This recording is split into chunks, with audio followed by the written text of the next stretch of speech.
पुणे जिल्ह्यातील महसूल विभागातले वेगवेगळे कारनामे उघड होत असतानाच मुळशीतील मृत महिलेच्या नावावरती अर्ज करून फेरफार केल्याचा गैरप्रकार उघड झालाय। मुळशी तालुक्यातील उरुडे येथील महसूल विभागातील एक मोठा आणि धक्कादायक गैरव्यवहार उघडकीस आलाय। महाराष्ट्र जमीन महसूल अधिनियम 1966च्या चुकीचा आधार घेत एका मृत महिलेला सह अर्जदार दाखवून आणि जिल्हाधिकारी कार्यालयात अस्तित्वातच नसलेल्या परिपत्रकाचा खोटा संदर्भ देऊन जमिनीचे अधिकार बदलण्यात आलेत। या प्रकरणी 2022 मधील तत्कालीन मुळशी तहसीलदारांनी पदाचा गैरवापर करून फसवणूक केल्याचा गंभीर आरोप करत त्यांच्यावर फौजदारी गुन्हा दाखल करण्याची मागणी स्थानिक शेतकरी शंकर प्रभाकर गाडे यांनी जिल्हाधिकाऱ्यांकडे केली आहे। मिळालेल्या माहितीनुसार मौजे वरवडे येथील गट क्रमांक 418, 504, 781 सह इतर 14 मिळकतींचा 7/12 उतार्यावरील इतर हक्कातील नावे कब्जेदार सदरी घेण्यासाठी एक अर्ज दाखल करण्यात आला होता। या अर्जातील एक सह अर्जदार श्रीमती साळुंके यांचा मृत्यू 2 नोव्हेंबर 2021 रोजीच झाला। श्रीमती साळुंके मयत आहेत ही बाब माहिती असूनही निकटे यांनी त्यांच्या नावे अर्ज दाखल केला। धक्कादायक बाब म्हणजे तत्कालीन तहसीलदारांनी कोणती शहानिशा न करता महिलेच्या मृत्यूनंतर तब्बल 4 महिन्यांनी या अर्जावर बेकायदेशीरपणे आदेश पारित केला। माहिती अधिकारात मोठा खुलासा उघड झाला। अस्तित्वात नसलेल्या परिपत्रकाचा वापर या प्रकरणात सर्वात संशयास्पद बाब म्हणजे तत्कालीन तहसीलदारांनी ज्या जिल्हाधिकारी कार्यालयाच्या परिपत्रकाचा आधार घेऊन हा आदेश काढला तसे कोणतेही परिपत्रक अभिलेखात उपलब्ध नसल्याचं प्रशासनानं माहिती अधिकारात लेखी उत्तरात कळवलंय।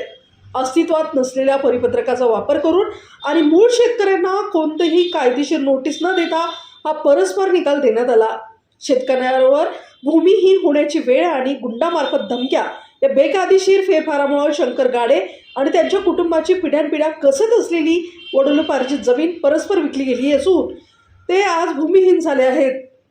ही जमीन विकत घेणारे चिन्मय गुलाब बेनकर हे तत्कालीन तहसीलदार आणि मोठ्या राजकीय नेत्याच्या जवळचे असल्याचं सांगून मूळ शेतकऱ्यांना गुंडामार्फत धमकावत असल्याची गंभीर तक्रार शंकर गाडे यांनी केली आहे।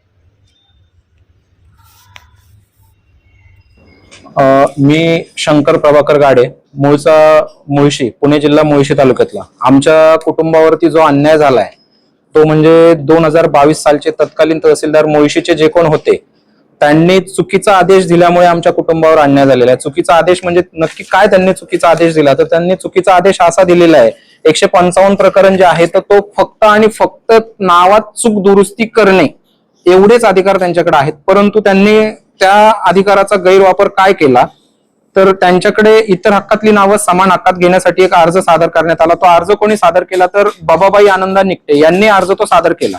तो अर्ज सादर केलाय 1/2/2022 रोजी सादर केलाय आणि त्याच्यावरती एप्रिल मध्ये तत्कालीन तहसीलदार साहेबांनी ऑर्डर काढली की ती इतर हक्कातली नावे समान हक्कात घ्यावीत। परंतु ते घेताना इतर हक्कातली नावं समान हक्कात घेताना किंवा तहसीलदार साहेबांकडे जेव्हा केव्हा तो अर्ज सादर झाला, बाबाबाई आनंदा निकटे यांनी जेव्हा तो अर्ज सादर केला हे त्यांना माहिती होतं की 4 महिने आधी 2 नोव्हेंबर 2021 रोजी सौ निकटे ह्या मयत आहेत, तरी देखील त्यांनी तो सौ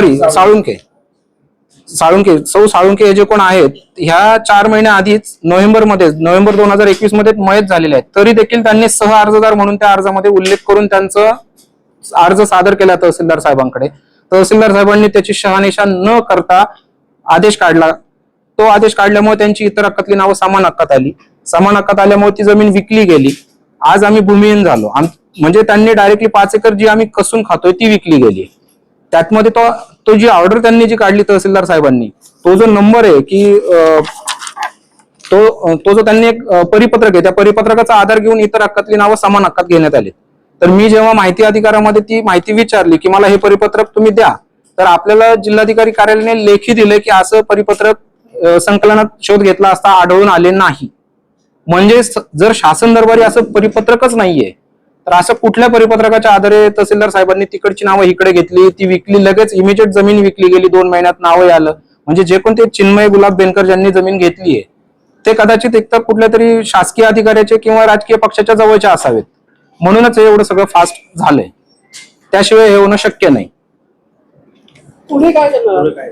पुढे आता याच्या पुढे आम्ही आता रिसेंटली जिल्हाधिकारी कार्यालयाला संबंधित अधिकाऱ्यांवरती फौजदारी गुन्हा दाखल करण्याचा मी अर्ज सादर केलेला आहे.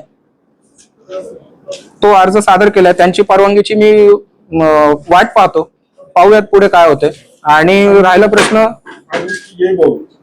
आमदारांना भेटणार आहोत, तिघेही भाऊ येऊन आमदारांना भेटणार आहोत, शक्य आमदारांना भेटणार आहोत, शक्य झालंच तर त्यांच्या थ्रू किंवा डायरेक्ट आम्ही जे कोण आता महसूल मंत्री आहे तिथपर्यंत पोहोचण्याचा आमचा प्रयत्न आहे, विचार आहे.